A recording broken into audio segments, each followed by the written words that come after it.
Today, we are going to be driving our all-wheel drive, soon to be 1,000 horsepower all-wheel drive, EM1. Yesterday, we went through, got this entire motor built. Well, I didn't build the short block. The bottom end, the short block was already built by JBR.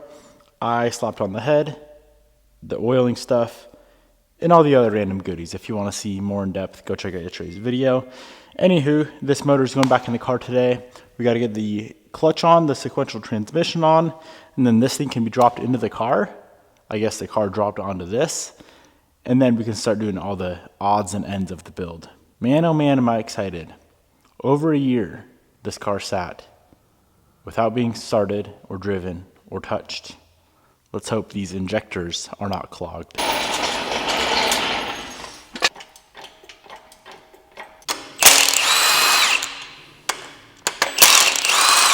All right, well, our pilot bushing is absolutely demolished on this thing. Take a look at this thing. Let's hope the crankshaft is in good shape. I'm assuming it is. The bushing is definitely shot. Hopefully I can find one locally. Oh yeah, that thing is not well. Wowza. New OEM bushing has been acquired. Here's the part number. You cannot get these at any auto parts store. It has to be OEM. It's $7. All right, that's perfect. You always want a nice clean flywheel surface. It's crazy how tiny these clutch and flywheels are on the K series, on the Hondas. When you go multi-disc, even the ACT Twin I have, and the all-wheel drive Type R, that thing is tiny, about this size. This is a comp triple disc, competition clutch triple disc. And of course, every flywheel and clutch piece of hardware always gets Loctite. Clutch is on, fully torqued. Now we're gonna go ahead and get the transmission, our sequential transmission, mated to the engine, and we can get the assembly in the car. But first, let's throw a little mark on these guys. All right, sometimes these things will fight you. Most of the time they'll fight you, but sometimes they'll be cooperative and just nice and simply go together like it should.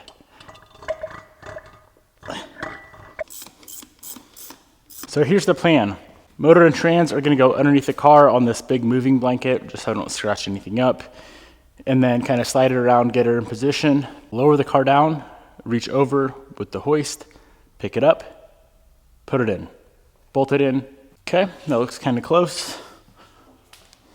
I am so excited to hear this freaking car run. Man, it's been a while. She's fairly close. Now, we're gonna pick it up with the engine hoist. We got a motor mount there, this rear mount in the back. Total, there's 4 motor mounts. Okay, the side over here is lined up perfectly. So we might as well get this on first. Now there is 2 sets of holes on the towers, or the mounts. One set of holes is for a K20, other set's for a K24.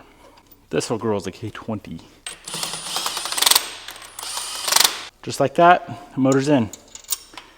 Simple, easy, efficient. So all the motor mounts are on.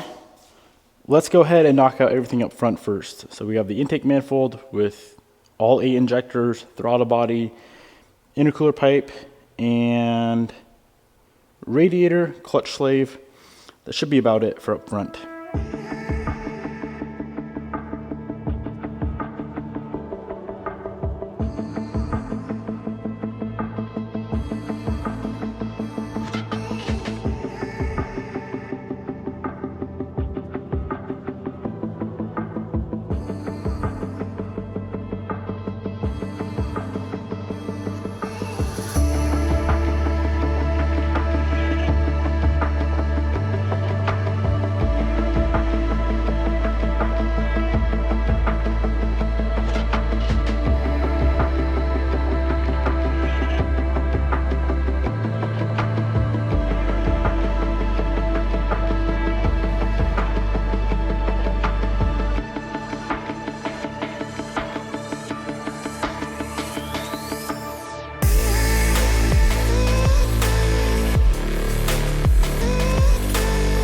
My friends, our engine bay is complete.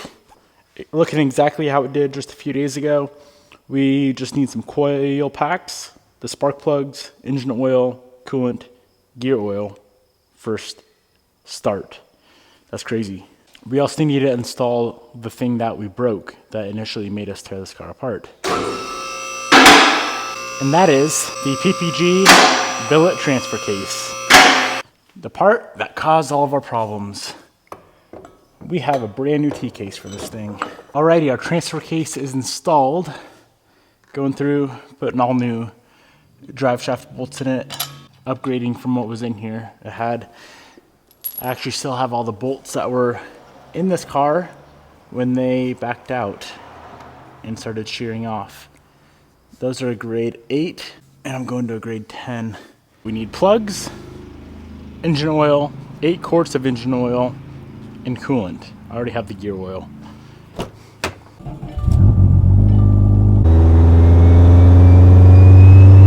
All the goodies have been acquired. All right, so quick breakdown of how this is gonna go.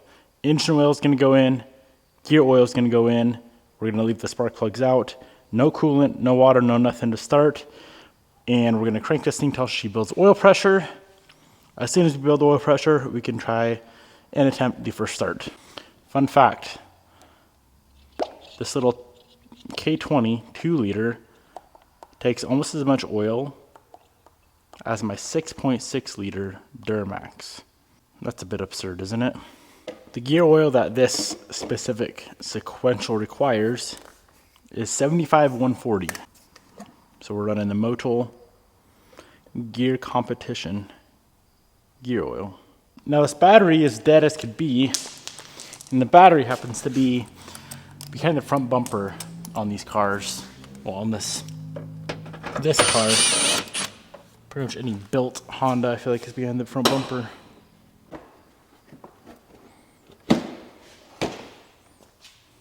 Look at that freaking intercooler.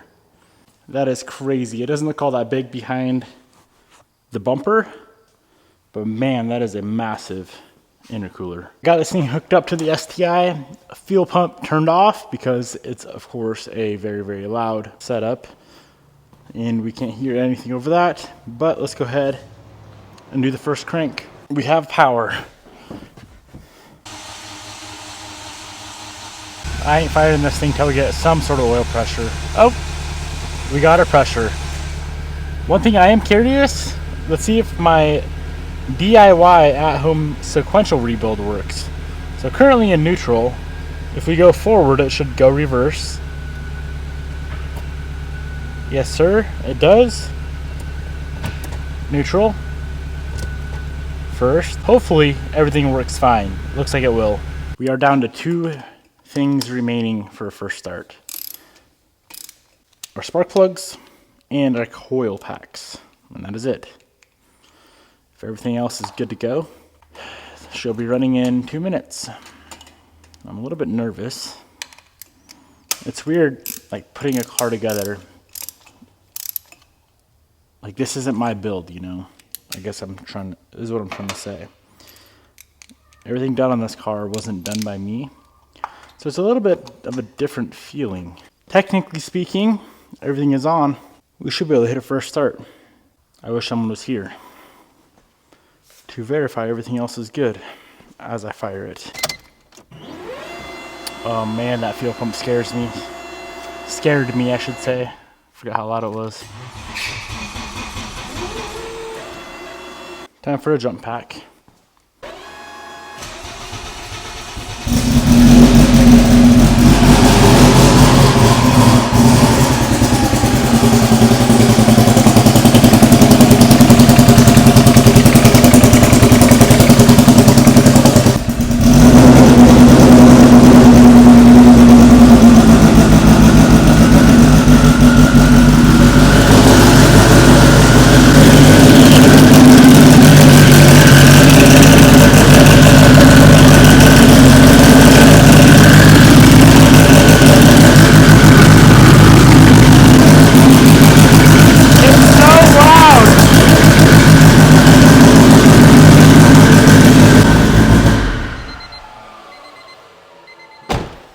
All right, that first start went abnormally perfect.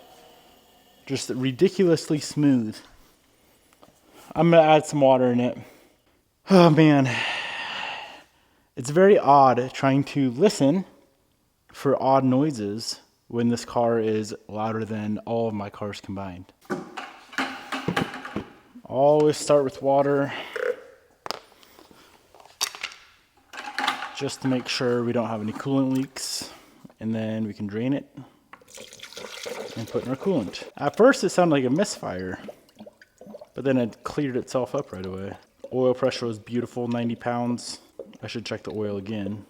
Now that oil has dispersed itself throughout the engine. Let's fire it. I actually feel comfortable running it this time with water in it. And we can really look her over, make sure she's good to go.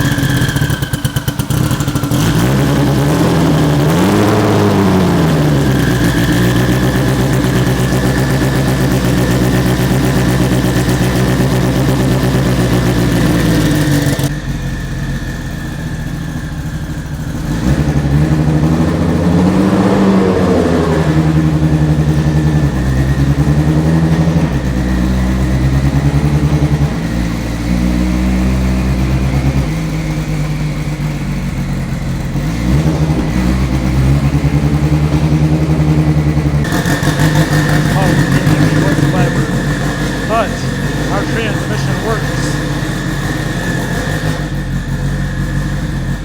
Let me roll the windows up so you guys can hear me. Man, oh man, this car's ridiculous. Anyway, transmission works. That was, of course, the main thing I was worried about because I've never touched a sequential before. Neutral now. Bam. First, second, third, fourth, and fifth.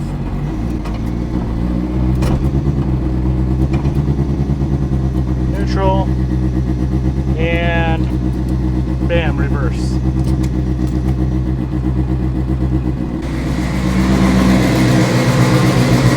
Car took a second to want to idle on its own, but she's all good to go now.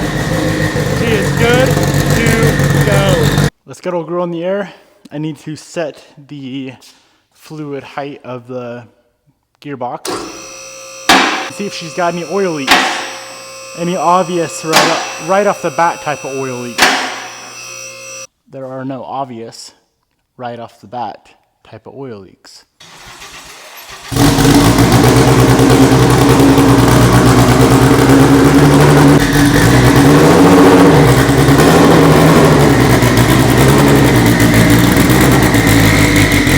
Now this definitely isn't something I would recommend or condone, but I'm driving this thing home. It is very, very late out. I spent all day on this car. I just want to go enjoy it. Hopefully I don't regret this.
Yep.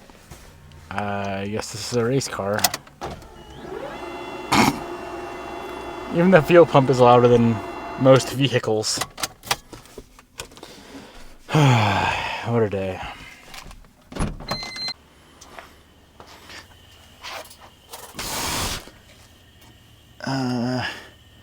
No leaking oil yet. This thing just seemed mint on the way home. Definitely needs some tuning love. I know Josh never really tuned this thing to be a daily driver or a street car. Pretty much just built it to be a freaking race car. So down low, she needs a little bit of love. Going into boost, just tip in, she needs a little bit of love. I'm sure wide open throttle would be fine. Obviously, I ain't trying to do no wide open throttle hits tonight. I would prefer to do that on the dyno. But yeah, we made it home, safe and sound. What a freaking wild day. That was a lot of work. That was a ton of work. I had to finish up building the motor this morning. That video you guys saw yesterday, half of it was filmed today. But we got her done. Car's back.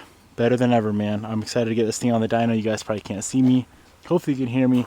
I'm excited to get this old girl on the dyno, see what she's actually going to make. And hopefully we're done with any sort of coolant pushing issues, head lifting issues. I'm confident the drivetrain is bulletproof. You can't get a better trans or transfer case in this car. Motor, you could get better if you do a billet block and things like that, but that's excessive. My ears are ringing from this loud car. This thing has no chill like my Type R, man. All right, good night.